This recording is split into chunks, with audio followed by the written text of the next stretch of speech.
That's you, Josh. Convenience store pals run from the end of the world. Multiplication. We give Gray Matter 5 out of 5 blue chambray shirts. Woo!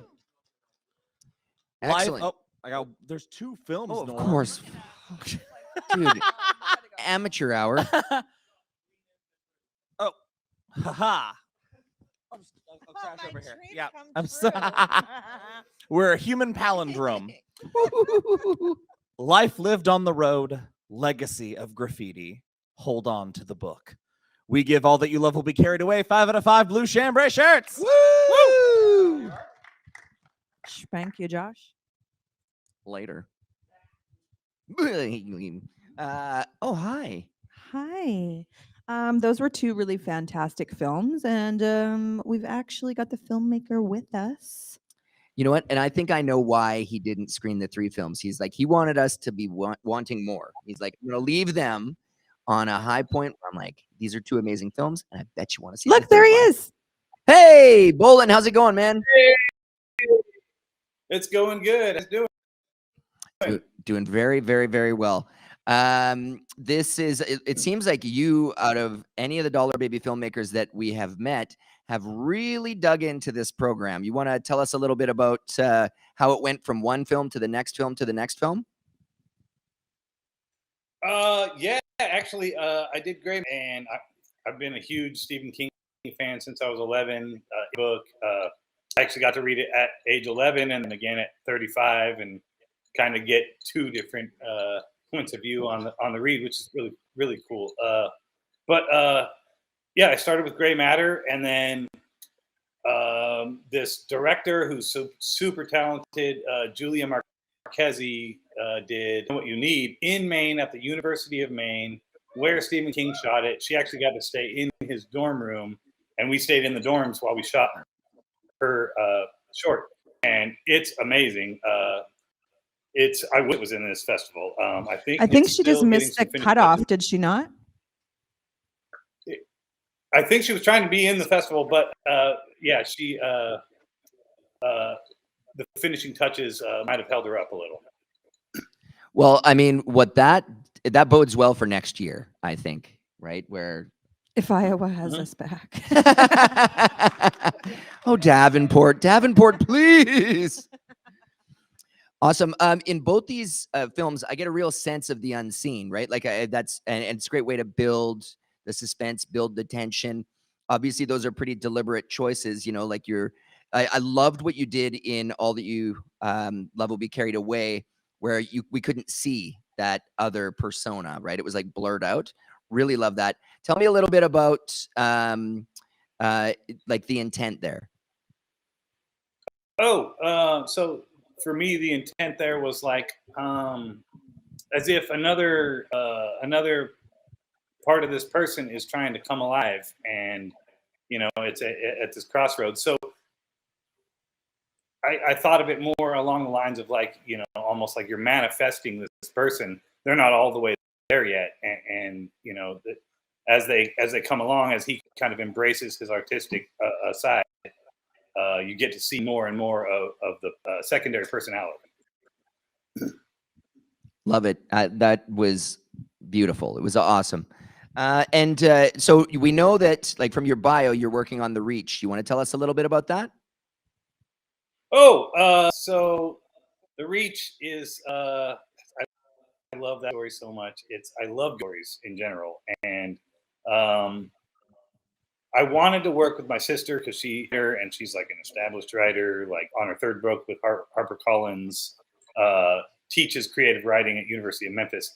And I'm like, oh, give me your talent. Come and help me write the story. And she's definitely a Stephen King fan. And I sent her the story, and she just went off. And we're working at the script phase right now, so you know, we'll see what we're doing here. And are these all projects that you're like self-funding? Is that like you're just like, we're digging into it, we're gonna do this? Like, give me a little bit on that. Yeah, absolutely. So I don't really have a funding source, but you know, I've been making movies since I was in my teens, and I figured I might as well take it to a level and do You know, if I do a short film, a lot of people might look at it, but if I do a Stephen King short film, I feel like more people are going to look at it. You know, on writing is basically my Bible as a so you know, being a Stephen King fan, it just made sense. The fact that you've built up such a body of work just in Dollar Babies is super impressive. So, I mean, and obviously you must have thought about this before. Like, what are you going to make as like a feature if you ever had a chance to make a Stephen King book into a feature film? Oh, shoot, I love, you know, as far as a Stephen King, I'm not sure which one I would do because I much love all of his works, and I can't wait till somebody does Dark Tower series correctly. I had about the Glenn Mazzara had a pilot for Dark Amazon that's just been buried, but I would love to see that one too. But as far as features, I have a horror slasher that I wrote starring Kane Hodder that we're hoping to get off the ground. It really starts shooting at the end of this year. And it's kind of an homage to just horrors and slashers in general. And I try to keep it as original as possible because, you know, everybody likes fresh stuff and fresh kills. That's awesome. You know what? We actually were going to cast Kane Hodder in our next film, but we decided to go with Lou Ferrigno. Whoa, hey, Lou Ferrigno is fucking amazing, and there's no competition there. I can't wait to see him as the as far as cannibalistic dudes who pig pull farmer. people's heads off, I feel like they in that category. You touched on, you know, having like fresh perspectives to your films. There's actually a question in the YouTube chat here from Erica Moore. Shout out to Erica. She's been here all weekend, you guys. She wants to know why you went with such an optimistic ending to All That You Love Will Be Carried Away. Oh, you know, it's something. Even as an artist myself, I have struggled with letting the artist inside of me take the reins. So, like, you know, as far as that story goes, I want to give artists and the artists out there, I guess, hope. Plus, you know, it's awesome. Horror. Be obvious to do.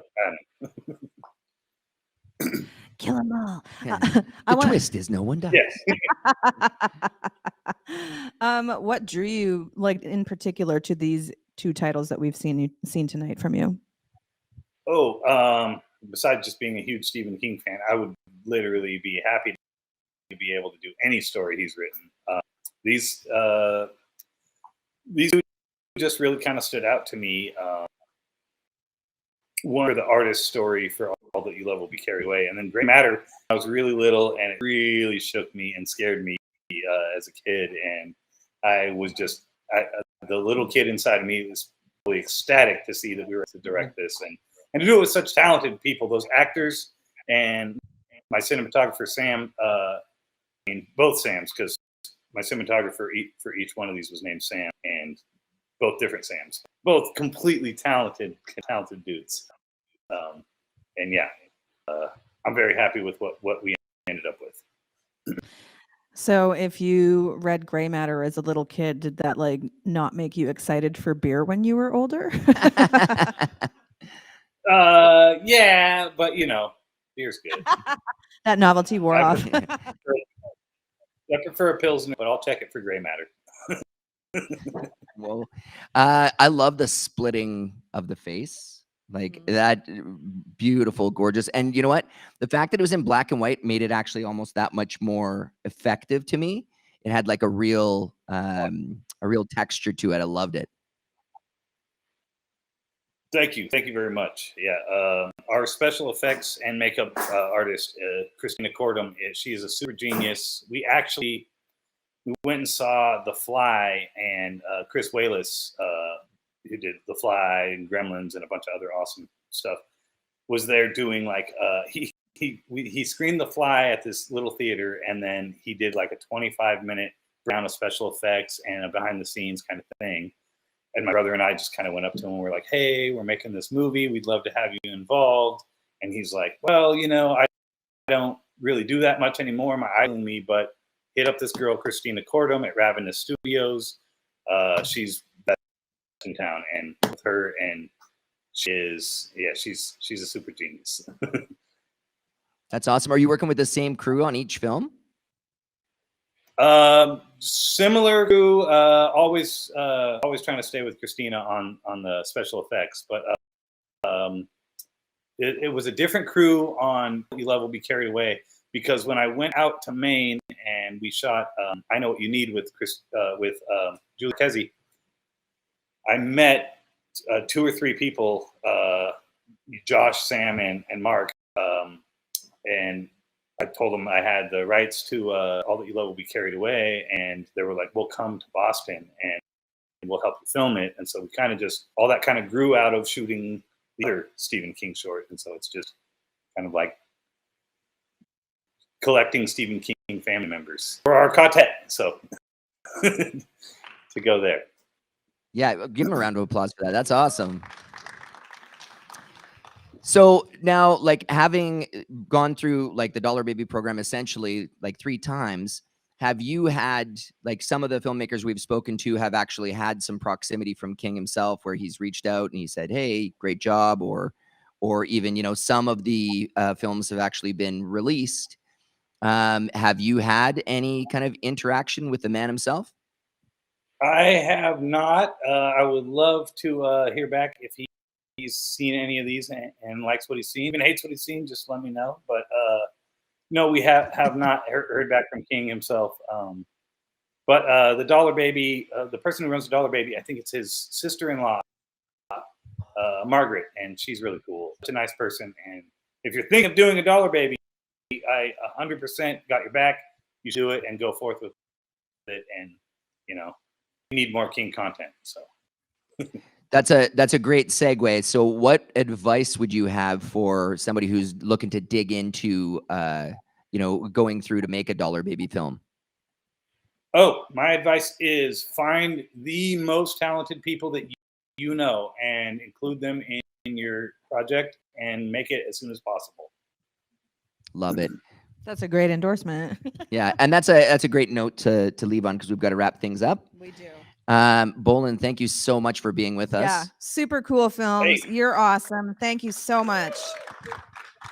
Thank you very much. Thank you for including me. This has been so amazing, and I just love it. I love that everybody here loves Stephen King, and that they're all so supportive of all of the filmmakers who brought their art to this festival, and it's just brilliant. And thank you. Thank you, buddy. so much.